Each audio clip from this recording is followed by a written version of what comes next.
My name is Massiel. It's okay if you mispronounce it, everybody does. He I lied. get missile, massiel, mazel, I get everything. Rashad lied to me. It's Rashad's fault. So I haven't done this since college, and I'm 38, so you can do the math. First, I have two pieces for you.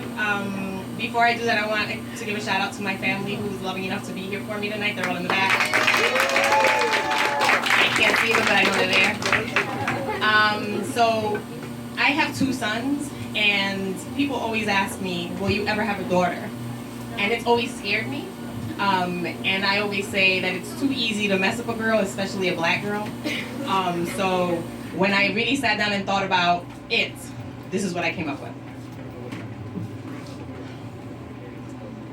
If I should ever be burdened with the responsibility of raising a daughter, I will first and foremost apologize for all of the countless insecurities I will undoubtedly brand her with as she navigates the exit from my womb.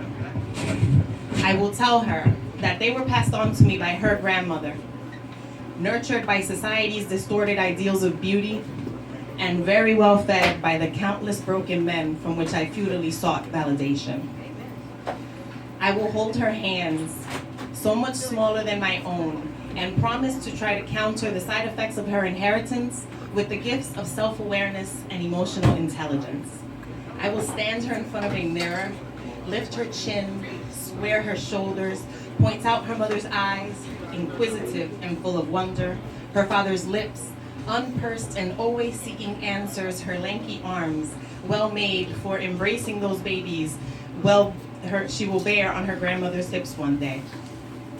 I will teach her that the melanin that toasts her skin is a gift she should bear proudly, and her untamable hair was not meant for relaxing. It is a crown she should bear with dignity, as homage to the kings and queens before her, deprived of their humanity for sake of their oppressors' prosperity. She will know that her external beauty, as great as it may be, will only ever be as relevant as the aesthetic of her mind. And I will thus challenge her to seek the stories she was never meant to find in those books written by the minority who sought to keep her kin confined to the underserved and overpopulated slums whose major export are the fathers, brothers, and sons whose fingers drum relentlessly on the concrete walls of prison cells. She will learn the definition of conformity and ban it from her vocabulary to make room for enlightenment.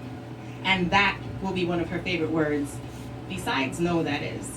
Because she's gonna learn early on that saying no is often a necessity, especially when it comes to challenging the molds that you're expected to fit into by society. It can mean the difference between being a fighter and a bystander, being a statistic or a revolutionary, being mediocre or extraordinary, which is exactly what my baby girl is meant to be. Because she came from me, and despite her congenital defects, she reflects the very best in me, that hope in me, the faith in me, that she will rise above her inherited burden, and that cycle of self-loathing will die with me.